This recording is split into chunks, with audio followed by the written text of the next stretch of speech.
maanta oo taariikhdu ku beegan tahay 27 bisha Oktoobar 2021 waa maalin taariikhi ah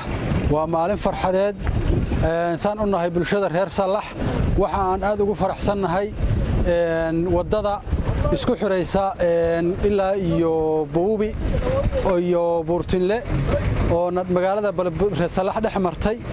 ilaahay xamdigiisa weeye ilaahay baan ugu mahadnaqaynaa waxa weeye bulshadu aad bay ugu faraxsan tahay haddaan nahay bulshada reer Salax waxaan aad u soo dhaweynaynaa oo ma taqaanaa aan bogaadinaynaa wadadaas oo waxa weeye guul taariikhi ah waxa weeye Salax waxa jirta 52 sanadood 52 sanadood maanta ayay waxay ku guuleysatay inay hesho wada halbowle ah ilaahay subxaanahu wa ta'aala ma hadda iska leh waxa weeye aad baan u bogaadinaynaa aad baan u soo dhaweynaynaa aad baan u rabnaa aad baan u jecelnahay waxa weeye maantana waa maalin taariikhda noogu qormi doonta guusha taariikhda guusha ayay noogu qormi doontaa wassalaamu calaykum waraxmatullaahi wabarakaatuh maanta ay taariikhdu tahay 27 bishii 10aad 2021 waxaanu jidkii dheeraa ee 9 kiiloomitir ah ee ka soo bilowday Buurtinle ee ku ekaa Buubi dhex marinay magaalada Salax oo hadda dhabarkii ku aadan oo ka soo fadabaxday waxa la doonayaa oo dadweynaha ugu baaqaynaa inay ka qayb qaataan jidkaas hawshiisa haday nabadgelyadiisa tahay haday dhaqaalihiisa tahay haday horumarintiisa tahay caqabad waxa la yiraahdana waa ka badno aad u mahadsantiin wassalaamu calaykum waraxmatullaahi wabarakaatuh mas'uuliyiinta halkan ku sugan oo ku jira gudoomiyaha gobolka Mudug Mudane Cabdi Saciid gudoomiyaha ku-xigeenka gudoomiyaha degmada Jariiban gudoomiyaha ku-xigeenka iyo taliyaha saldhigga taliyaha traafiko waxaan ku salaamayaa salaanta islaamka assalaamu calaykum waraxmatullaahi wabarakaatuh waxaan kaloo salaamayaa gudoomiyaha deegaanka Salax iyo dhammaan bulshada reer Salax ee deegaankan joogta oo sida habsamida nolol shaqaysay waxaan ka mid nahay shaqaalaha kibaarko anoo ku hadlaya afka shaqaalaha kibaarko ee maanta halkan ku sugan waxaan u mahad celinayaa marka hore intii nala shaqaysay iyo shirkadda kibaarko oo hawl qabatay waxa weeye aad looga baahnaa oo baahi loo qabay maanta guul baa la joogaa waa la oran karaa waxaan maraynaa wadadii Buubi iyo Buurtinle oo gabagaba ku dhow ilaahay baan u guuleeyay waxaan u mahad celinaynaa intii ka soo shaqaysay guddiga kala duwan oo ka soo shaqeeyay hawshaas mas'uuliyiinta shirkadda kibaarko madaxda dawladda oo heerar kala duwan ah waxaan ku salaamayaa inay ka sii qayb qaataan ama waxa weeye isku tashigaas la sii wado oo dadkoo dhan aw gaaro dalkeena oo dhan aw gaaro gaar ahaan Puntland anoo jecel Soomaaliya oo dhan u gaaro hadda Puntland oo dhan qof si gaarsiiyo gacmo wada shirbi wax ku gooyaan baa la yiri waana idin salaamayaa dhamaantiin assalaamu calaykum waraxmatullaahi wabarakaatuh bismillahir rahmaanir rahiim alxamdulillahi rabbil aalamiin assalaamu calaykum waraxmatullaahi ta'aala wabarakaatuh waxaan salaamayaa dhammaan reer Puntland Soomaaliya degmada Jariiban oo ugu horeeyay gudoomiyaha degmada Jariiban Ali Saciid taliyaha ciidanka degmada Jariiban traafiko shirkadda kamaniga Kibaako dhammaan nabadoonnada ganacsatada dhalinyarada iyo haweenka waxaan leeyahay assalaamu calaykum waraxmatullaahi wabarakaatuh salaan kadib halka hadda aan taaganahay waa deegaanka Salax dhinaca Buubi meel ka xigta oo Togodaar doono dhaxdiisa waxa maraysa oo galabta ku sugan halkaas wadadii 3BB oo ahayd Buurtinle Buubi Buurtinle Galxamo waxay maraysaa hadda deegaanka Salax ayay ka soo baxday waxa u dhiman 17 kiiloomitir ayay waxay ku tagaysaa deegaanka Buubi waafaano la fari kama qodna waxay ku socotaa isku tashi intaas ay soo socotay waqtigu waa adag yahay aad waxa ugu dulqaatay Kibaako iyo shaqaalaheeda aad baan ugu mahad celinaynaa iyo guddiga waday qaaran ururinta sidaas weeye aad baan ugu baaqayaa dadka dhamaantood waxaan leeyahay isku tashiga wuxuu soo bilowday 2006 buu ka soo bilowday degmada Jariiban khaasaan gobolka Mudug guulaha weyn baa lagu gaaray waxa ugu horeysay wadada wadaagsin waxa laga soo bilaabay Garacad waxa la geeyay Gaalkacyo haddana waxa la isticmaalaa waa iyada gobolka Mudug oo dhan oo dekada loo isticmaalo haddana waxay ku siiqaysaa heerkii ay laami noqon lahayd la qiimeynayo wadadaana waa Galxamur iyo Buubi wadadii labaad weeye waa isku tashi intaas waa 190 kilomitir heerkaasayna hadda maraysaa waxay ku maraysaa isku tashi waxaan u baaqaynaa dawladda Puntland waxaan u baaqaynaa jaaliyadaha waxaan u baaqaynaa dadka gobolka waxaan leenahay sadaqa jaariya weeye heerkaasayna hadda maraysaa waqtiguna waa nagu adag yahay mana rabna inaan ka soo noqono waxaad yeeshaan ka qayb qaata arinta ka qayb qaata ha loo gurmado jaaliyadaha dawladda Puntland ganacsatada dhammaan waxaan leeyahay meesha waxa ay ku maraysaa waa isku tashi waxa laga qaaday xoolalayda waxa laga qaaday ganacsatada waxa qayb weyn ka qaadatay shirkadda Kibako oo runtii aanu mahad celino dulqaad muujiyay waxaan leeyahay arintaas waa arin sadaqa jaariya ah ku soo dhawaada ammaankeeda waxa ka hadla taliyaha meel kasta oo ay marayso insha Allah taala ammaankeeda wala ilaalin doona waxaana u xilsaaran hay'adaha amniga waana u diyaar baan u yahay way taagan yihiin waa artaan gaarigii booliska dhinac yaala taliyihii degmada taagan saas u agtaagnaan doona insha Allah taala ilaa ay ka dhamaato dadka deegaanku kulli amniga ilaaliyaan runtii aad iyo aad baan ugu mahad celinayaa meel kasta oo marayso caqabad kuma noqon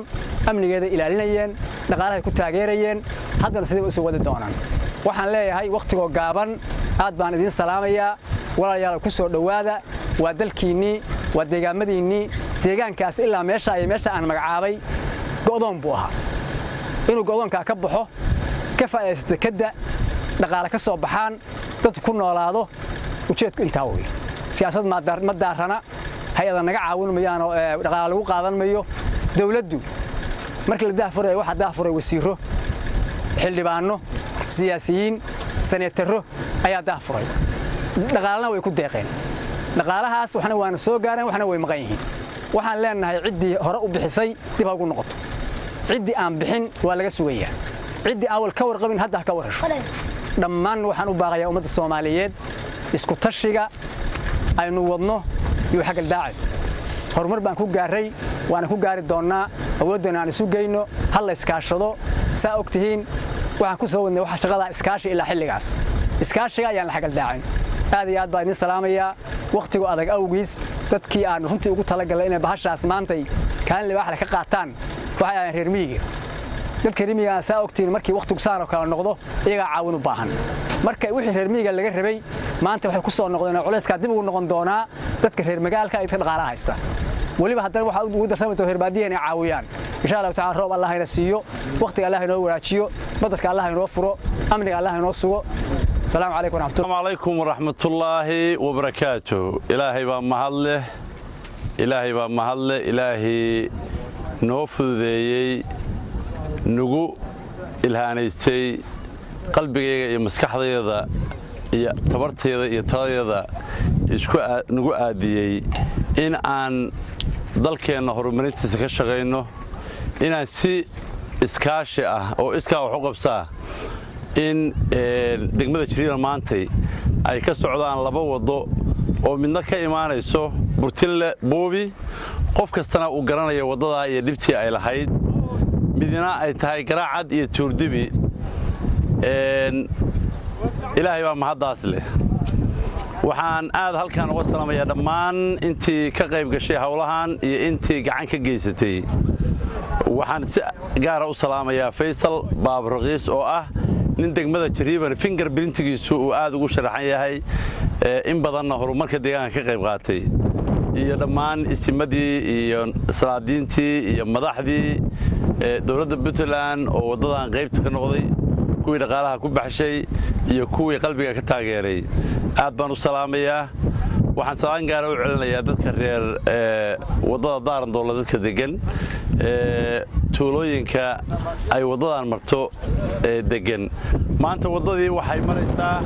salax ayay ka soo baxday wadada caqabada inta jidka ay ku jirto iyo buubi baa u dhiman runtii dadkii wadadan ay soo martay ku dayashay mudan yihiin taariikhdana way xusi doontaa dad baa guryahoodii wadadu ay ku soo aaday oo la jabiyay kullida si tuuracaada oo condition ku xiran ayay u taageerayeen waxaan ugu baaqayaa dadka qurba joogta meel kastoo ay joogtaan klibkan hadda daawataan wadadan waxa lacagteeda lagu qoondeeyay dadka degan tuulooyinka ay waddadu marayso oo reemiga tusaale ahaan sallax oo kale 18 baa ku qoraa oo 28 oo hadda 15 ay bixiyeen oo ay ku dhimantahay 13 xoolihii abaar baa ku dhacday dadkii reemigu ayaga hadda waxay u baahan yihiin in loo soo gurmado waxaan ugu baaqayaa dadka qurba joogta oo always dadkooda dalkii jooga garabka iyo gaashaanka siinayay in ay maantay abaarta jirta iyo abaartii oo jirta wadada loo taagan yahay oo la iskaga yiin meel walba inay labadaba ka qayb qaataan inay dadka shacabka oo abaaraysan inay family ahaan uga warqabaan in culimada masaajidda joogta ay u istaagaan in dadka biyadaamin iyo caawimaad bay u baahan yihiin dadka inay garab istaagaan dadka qurbaha jooga ilaahayna ku manaystay oo uu waxsiiyey sidii ay u caawin jireen in wadada oo hadda marakan sallax ka soo baxday dhinaca buubina maanta galabtay meeshan taaganahay ay tahay shaqo galabna taagneed dhanka kale oo sallax in oo hadda intii la soo waday hadda ay taagan tahay meel kharashkii gaaskii isku tashigii uu gaabs ka joogo maadaama dadkii lagu tashanayay aysan tabar lahayn waxaan ugu baaqayaa qurba joogta iyo ganacsatada in horumarkaa in ilaahay dartiisi ah si maxaan ku sadaqa tijaariye ah si wadaninimo ah in arrinkaasi ay uga qayb qaataan oo hawsha ay u tagaan aad iyo aad bay u mahadsan yihiin dhammaan inta ka qayb qaadatay gaar ahaan reer sallax runtii afartii bari oo u dambeysay ayaan joognay waa dad aad iyo aad runtii wadaniyiinna u ah una qalbi wanaagsan badsoorkana ku fiican aad baan idin salaamayaa assalaamu calaykum waraxmatullaahi wabarakaatu